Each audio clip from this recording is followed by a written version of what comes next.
I should have seen it coming when Sarah suggested the Grand Metropolitan Hotel for our annual Thanksgiving dinner.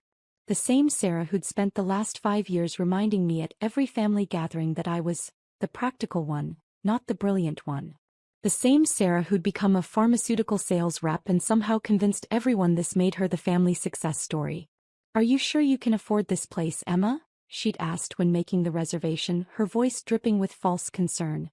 "I mean, with your little graphic design thing and all." My little graphic design thing.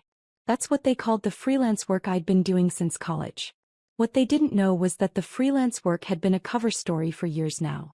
While they assumed I was struggling to make ends meet in my small apartment, I'd been quietly building something else entirely. Something I'd never felt the need to explain or justify to people who'd already decided I wasn't worth much. The Grand Metropolitan was Sarah's choice specifically because she knew it would make me uncomfortable. At least that's what she thought. The hotel was stunning marble floors, crystal chandeliers, and menu prices that made most people's eyes water. Sarah had booked the Thanksgiving dinner in the main dining room, making sure to mention to everyone how generous she was being by paying for such an expensive meal. "Don't worry, Emma," she'd said over the phone. "I've got this covered. I know this kind of place isn't really in your budget." I'd simply said thank you and shown up wearing my usual simple black dress and comfortable flats. Nothing designer, nothing flashy. Just clean and appropriate. But apparently not impressive enough for the Williams family's new standards. Dad had arrived wearing his best suit, the one he'd bought for Sarah's pharmaceutical company award ceremony last year. Mom had on her pearl necklace and kept looking around the dining room like she was afraid someone would ask her to leave. My younger brother Kevin was taking pictures of everything, clearly planning to post about dining at such an upscale establishment. "Can you believe Emma suggested we eat at Denny's originally?" Sarah announced to the table once we were seated, loud enough for nearby diners to hear. I had to explain that we're celebrating as a family, not grabbing a quick bite. I hadn't suggested Denny's. I'd actually suggested we eat at home like we used to when I was younger and Mom would spend 2 days preparing her famous turkey and stuffing. But Sarah had insisted we needed somewhere appropriate for our family's success level. The conversation at dinner followed its predictable pattern. Sarah talked about her pharmaceutical sales numbers, her new BMW lease, and the condo she was looking to buy in the trendy part of town. Kevin shared updates about his marketing job and his plans to propose to his girlfriend at Christmas. Mom and Dad beamed with pride, asking follow-up questions and offering advice. When they turned to me, the energy shifted noticeably. "So Emma," Dad said, cutting his prime rib with deliberate precision, "how's the, what do you call it, graphic design work going?" "It's going well," I replied simply, taking a sip of water. "Staying busy." "Busy with what, exactly?" Sarah pressed, her fork paused halfway to her mouth. "I mean, what kinds of projects are you working on? Anything we'd recognize." I could have told them about the major corporate rebranding projects, the Fortune 500 companies I'd worked with, or the design awards sitting in my apartment. Instead, I just smiled and said, "Oh, various things. Logos, websites, marketing materials." Sarah exchanged a look with Kevin that I pretended not to notice. It was the same look they'd been giving each other for years. The one that said they were dealing with someone who didn't quite grasp how the real world worked. "Well, that's nice," Mom said, her tone suggesting it was anything but. "It's important to have hobbies." "Hobbies?" Kevin laughed. "Mom, Emma thinks this is her career." The table went quiet for a moment, the kind of silence that would have sent me running to the bathroom in tears 5 years ago. But I'd learned something important since then. Sometimes the best response is no response at all. I simply continued eating my salmon as if Kevin had commented on the weather.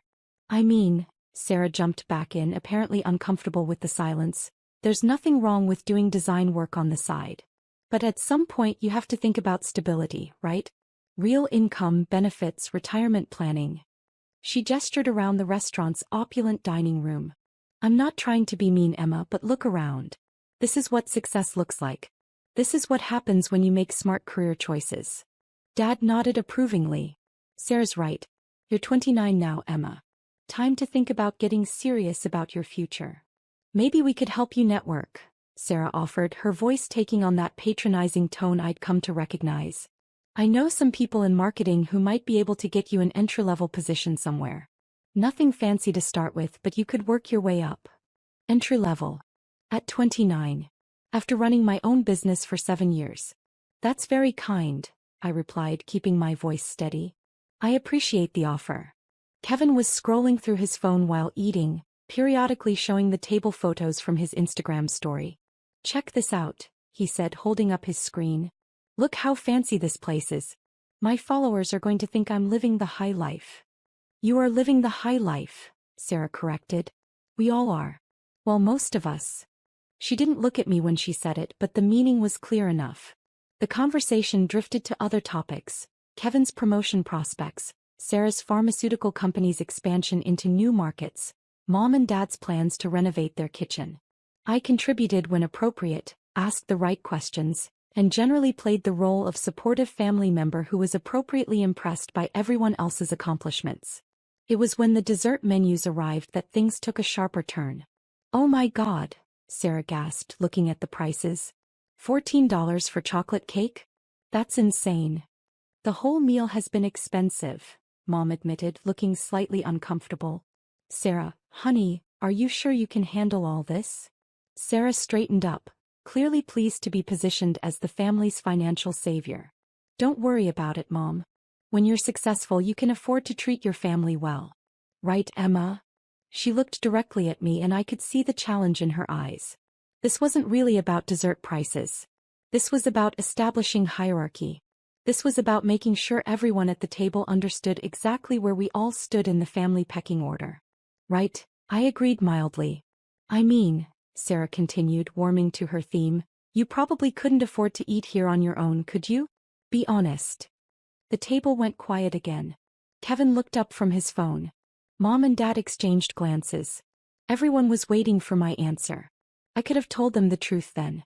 I could have explained that I'd eaten at the Grand Metropolitan dozens of times, that I knew the head chef personally, that I had a permanent reservation at the chef's table. I could have mentioned that the hotel's entire visual brand, from the logo to the marketing materials to the website, had been my work. Instead I said, "You're probably right." Sarah's smile was triumphant. I'm not trying to be mean, Emma. I'm just saying it's important to be realistic about where we are in life. Some people are built for success and some people are, well, more practical. More practical, Dad echoed approvingly. That's a good way to put it. Kevin had gone back to his phone, taking pictures of his dessert when it arrived. This is going to get so many likes, he muttered, angling the chocolate soufflé for the best shot. Maybe you should tag the hotel, Sarah suggested. Let people know where the Williams family dines. I watched her pose for Kevin's camera, her arm draped casually over the back of her chair, her smile perfect for social media. The successful pharmaceutical rep treating her family to dinner at the city's most exclusive hotel. The responsible older sister taking care of everyone. Emma, get in the picture, Kevin called. Come on, don't be shy. I started to decline, but Sarah cut me off. Oh, she doesn't like having her picture taken, she explained to Kevin as if I wasn't sitting right there. Probably doesn't want people to know she can't usually afford places like this. The words hung in the air like smoke from an expensive cigar. Even Mom looked slightly uncomfortable now. Sarah, she said quietly, that's not very nice. I'm not being mean, Sarah protested. I'm being honest. Emma knows I love her. But part of loving someone is helping them understand reality, right? She turned to me, her expression softening into something that might have looked like genuine concern to an outside observer. Emma, honey, you know I'm just trying to help you, right? Someone needs to tell you these things. You can't even afford to eat here, she continued, her voice getting louder as she warmed to her theme. She pointed at the menu, which was still sitting next to my plate. Look at these prices, Emma. Really look at them. This entree costs more than you probably make in a week with your little design projects. Dad was nodding along now, apparently convinced that this intervention was both necessary and helpful. Sarah's got a point, Emma. Maybe it's time to face some hard truths about your situation. Stop pretending to be successful, Dad added, his voice carrying the authority he'd always used when delivering what he considered important life lessons. It's okay to admit when you're struggling. That's the first step toward making better choices. The entire dining room seemed to go quiet, though I knew it was probably just my imagination. I could feel the weight of their expectations waiting for me to break down, to finally admit they were right, to ask for their help in finding a real job with real security. Instead, I smiled quietly and said, "You're right." It wasn't what they expected. Sarah had been prepared for tears or anger or desperate justification of my choices. Kevin had probably been hoping for some dramatic family conflict he could text his girlfriend about later. Mom and Dad wanted contrition, acknowledgement that their successful children were right to be concerned about their disappointing daughter. My calm agreement seemed to deflate the tension they'd been building. Sarah looked almost disappointed. "Well," she said, clearly struggling to figure out where to go from there. "Good. I mean, that's healthy, Emma. Accepting reality. The first step is admitting you have a problem," Kevin added, apparently unable to resist getting his own dig in. I was about to respond when I noticed movement at the edge of my vision. A man in an impeccably tailored navy suit was approaching our table, walking with the kind of purposeful stride that suggested he had something important to say. I recognized him immediately. Marcus Chin, the general manager of the Grand Metropolitan Hotel. I'd worked with him for 3 years now, ever since I'd acquired the property. He was brilliant at his job, completely professional, and absolutely devoted to maintaining the hotel's reputation for excellence. He was also walking directly toward our table with the kind of expression that suggested he needed to speak with me about something urgent. The family noticed him approaching. Sarah straightened up, probably assuming he was coming to compliment her on her choice of restaurant or to ask if everything was satisfactory with our meal. Dad adjusted his tie, preparing to receive what he no doubt assumed would be recognition of our table's obvious importance. Marcus reached our table and smiled politely at everyone before turning his attention directly to me. "Ms. Williams, your usual ownership suite is ready," he began, his voice carrying clearly across our small section of the dining room. The words hit the table like a physical force. Sarah's fork stopped halfway to her mouth. Kevin's phone slipped in his hands. Mom and Dad went completely still, their expressions frozen between confusion and dawning realization.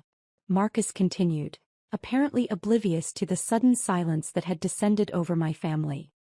"I apologize for interrupting your meal, but the quarterly reports are ready for your review, and the architect has some questions about the renovation plans for the executive floors.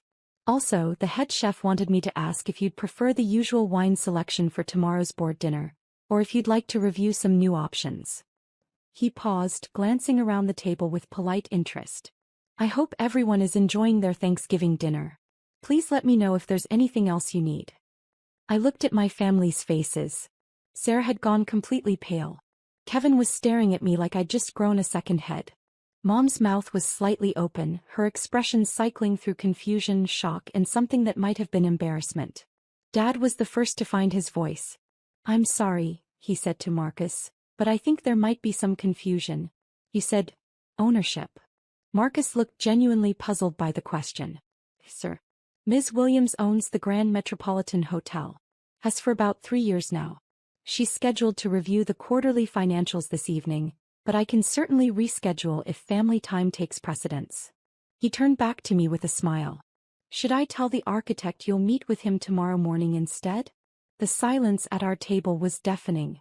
I could practically feel the shock radiating from my family members as they processed what they'd just heard.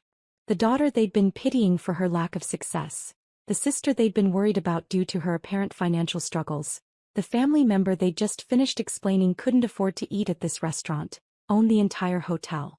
"Yes," I told Marcus calmly. "Tomorrow morning would be better. And the usual wine selection will be fine for the board dinner." "Excellent," he replied, making a note on the small tablet he carried. "I'll also let housekeeping know you won't need the ownership suite tonight, since you're with family." Ownership suite. The words hung in the air like an expensive perfume. After Marcus walked away, the silence at our table stretched on. And on. And on. Finally, Sarah managed to speak, though her voice came out as barely more than a whisper. "Own this hotel?" "Yes," I replied simply, taking a sip of my water. "The whole hotel?" Kevin asked, his phone completely forgotten now. "Yes." Mom was staring at me like she'd never seen me before. "Emma, honey, how? I mean, when did you?" "About 3 years ago," I confirmed. The previous owners were looking to sell and the numbers made sense. Dad cleared his throat, his businessman instincts apparently kicking in even through his shock. Emma, this must be a multi-million-dollar property. Multi-million is accurate, I agreed. The family exchanged glances around the table. I could see them trying to process this information, trying to reconcile the successful hotel owner sitting in front of them with the struggling graphic designer they'd been condescending to for the past 2 hours. But, Sarah said, her voice growing stronger as she grasped for some way to make sense of this revelation, your apartment, your clothes, your car, you live like, you don't live like someone who owns hotels. I nodded. I prefer to keep things simple. Simple. Kevin echoed. Emma, you let us think you were broke. I never said I was broke, I replied. You assumed I was broke. The accuracy of that statement settled over the table like dust after an earthquake. I hadn't lied to them, not once. I'd simply allowed them to maintain their assumptions about my life and my success level. When they'd offered to help me network for real jobs, I'd thanked them politely. When they'd worried about my financial stability, I'd acknowledged their concern. When they'd positioned themselves as the successful ones who needed to take care of their struggling sister, I'd let them.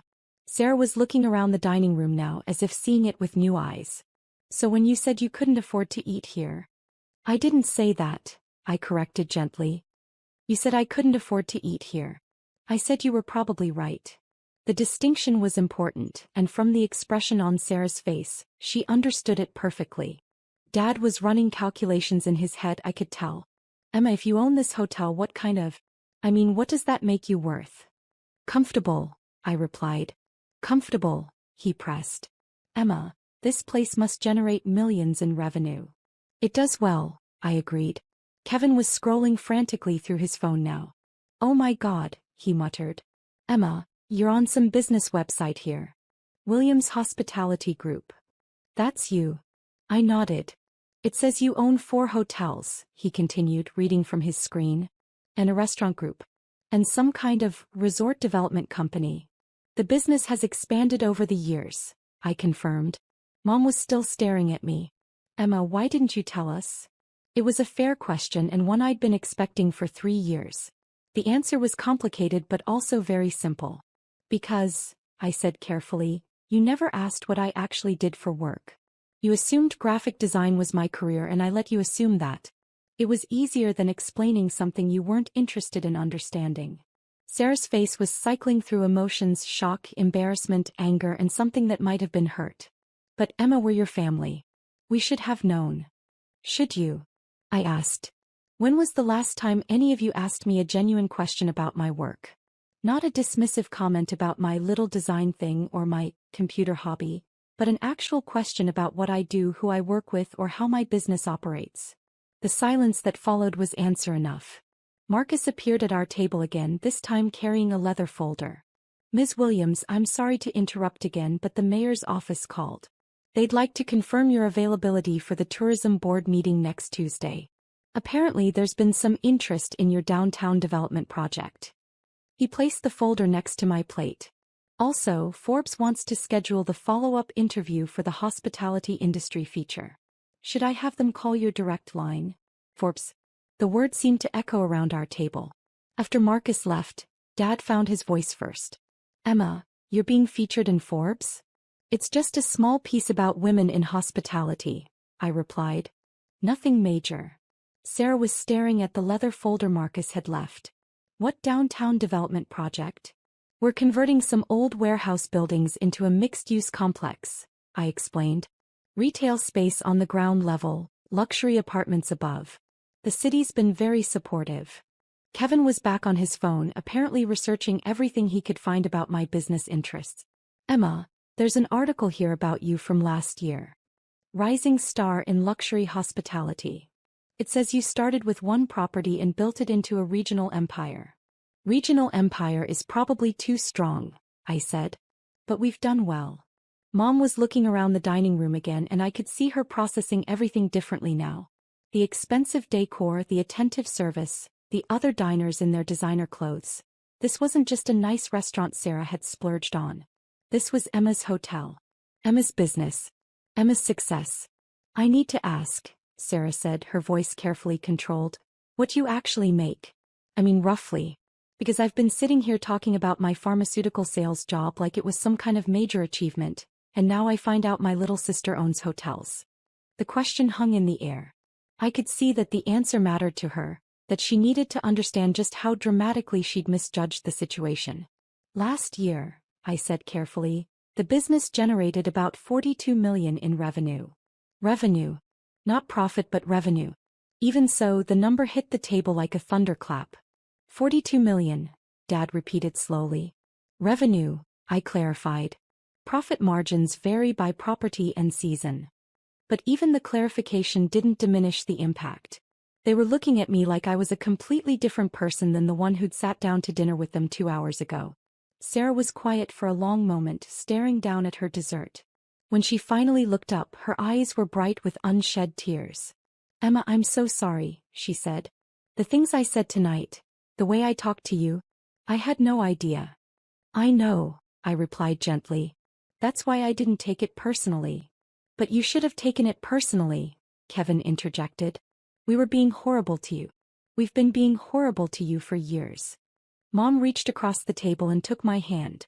Emma, honey, can you forgive us? We've been so wrong about everything.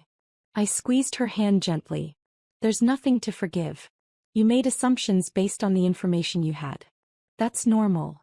No, Dad said firmly. It's not normal. We should have known better. We should have asked better questions. We should have.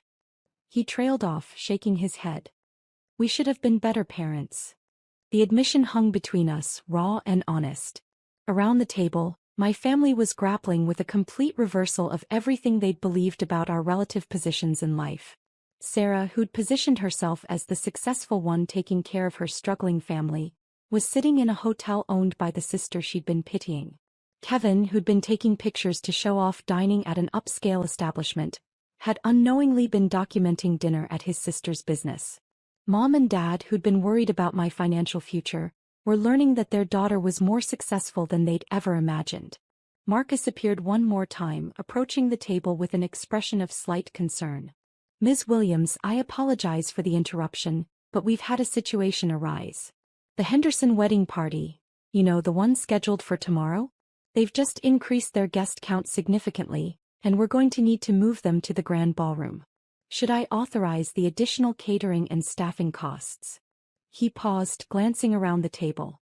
It's about 30,000 in additional expenses, but the client has agreed to cover the full amount. 30,000. For one event change. On a holiday weekend. After I approved the modification and Marcus left, the table fell silent again. The reality of what my life actually looked like was sinking in for my family layer by layer. Emma, Sarah said quietly, why do you live in that small apartment? Why do you dress so simply? If you can afford all this, why do you live like someone who doesn't have money? I finished. Because I learned something important a long time ago. People treat you differently when they know you're successful. They want things from you. They assume things about you. They relate to your money instead of relating to you. I looked around the table at their faces. For 3 years I've gotten to know exactly who you all are when you think I'm struggling. I've seen how you treat someone you perceive as less successful than you. That's been educational.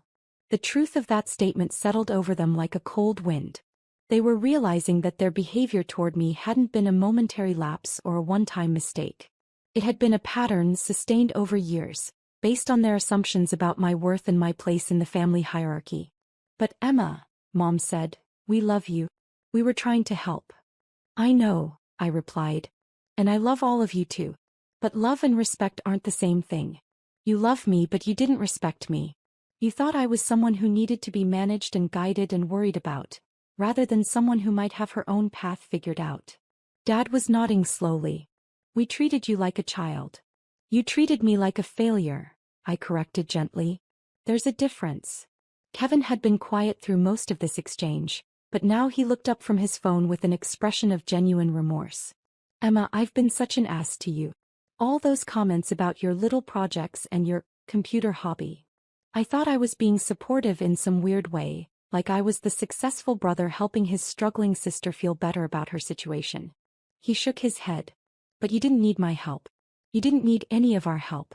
You were already more successful than any of us, and we were too arrogant to see it. Sarah was crying now, though she was trying to hide it. Emma, I don't know how to process this. I've been so condescending to you. So patronizing.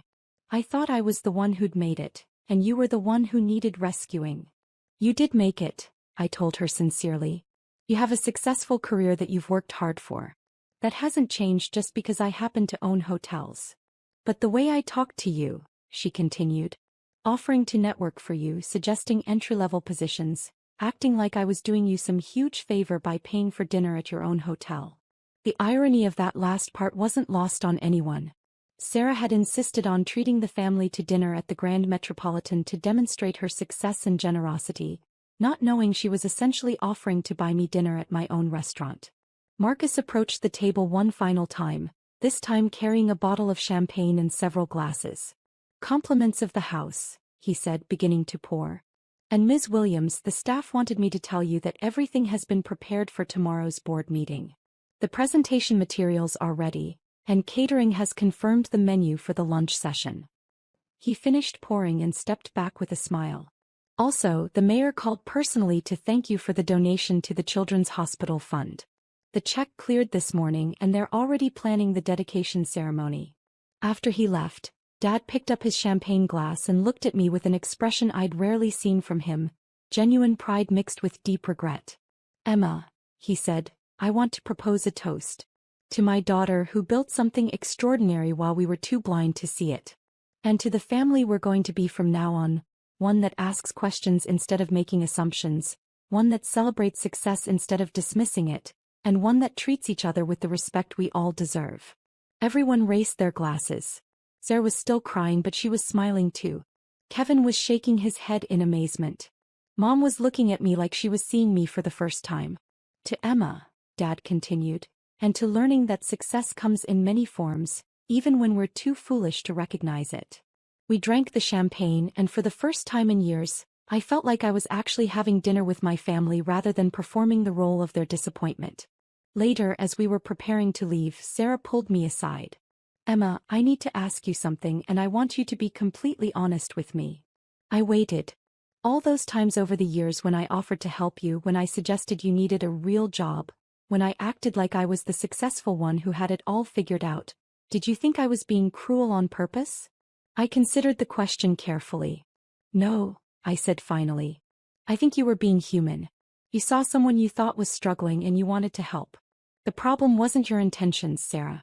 The problem was that you never asked what I actually needed. She nodded, wiping away fresh tears. I'm going to be different from now on. We all are. I promise. I hope so, I replied.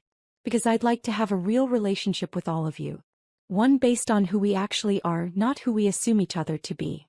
As we walked through the hotel lobby toward the exit, I noticed my family seeing everything with new eyes.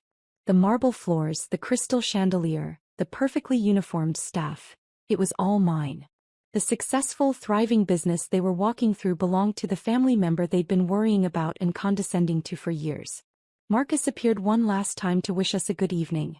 Ms. Williams, the car service is waiting outside whenever you're ready. And I've arranged for your family's parking fees to be waived, of course. Car service. Another small detail that added to their growing understanding of what my life actually looked like. As we stood outside the hotel saying our goodbyes, Dad pulled me into a tight hug. Emma, he said quietly, I'm proud of you. I should have said that years ago, and I should have said it based on knowing what you'd actually accomplished, not just assuming you needed encouragement. Thank you, I replied. That means a lot. One by one they each hugged me goodbye, and each hug felt different than the ones I'd received from them in years past. These weren't the careful, slightly pitying hugs they gave to their struggling family member. These were the hugs you give to someone you respect and admire. As I watched them drive away, I felt something I hadn't experienced with my family in a very long time. Optimism. Maybe things would be different now. Maybe they'd learn to ask questions instead of making assumptions. Maybe they'd treat me like an equal instead of someone who needed their guidance and concern. Only time would tell. But for the first time in years, I was looking forward to finding out. The next morning, my phone buzzed with a text from Sarah. Emma, would you have time for coffee this week? I want to learn about what you actually do for work. Really learn, not just pretend to be interested while I wait to give you advice. I smiled and texted back, I'd like that. Maybe family dinners would be different from now on. Maybe they'd finally be dinners between equals, rather than interventions disguised as celebrations. I was looking forward to finding out.